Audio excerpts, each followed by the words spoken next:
Free woodworking plans at myoutdoorplans.com. Hello, I'm Avidu from myoutdoorplans.com.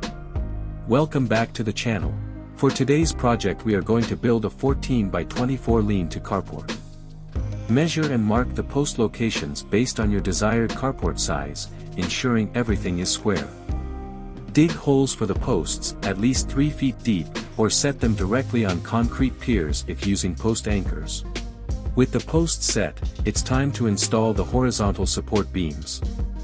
Fit the 6 by 8 beams to the short sides of the carport, aligning them flush with the end posts. Drill pilot holes and drive in 8-inch structural screws for a strong connection. For the middle post, secure the beams using post-to-beam connectors like the AZ6 with 1.5 inches structural screws. Next, install the front and back crossbeams to the taller posts, ensuring they are perfectly level. The ridge beam goes on top of the tall posts, acting as the backbone for the roof. Align it flush with the tops of the posts and secure it using post-to-beam connectors and structural screws. To prevent swaying, add diagonal braces between the posts and beams. Cut 45-degree angles on both ends of each brace and secure them with 5.5 inches screws.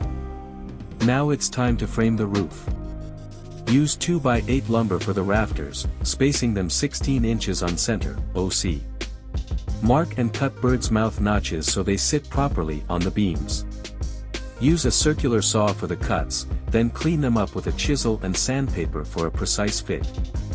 Once cut, position the rafters across the ridge beam and support beams, securing them with rafter ties, H2.5A, and 1.5 inches structural screws. With the rafters in place, install roof sheathing using 1/2 inch or 5/8 inch plywood or OSB panels. Lay the panels perpendicular to the rafters, staggering the seams for added strength. Once the sheathing is down, roll out roofing underlayment, overlapping each row by at least 4 inches to prevent leaks. If you're using asphalt shingles, start with a starter strip, then stagger rows of shingles, nailing them in place per manufacturer guidelines. As always, you can find the full plans over at myoutdoorplans.com. Until next time, build your outdoor world.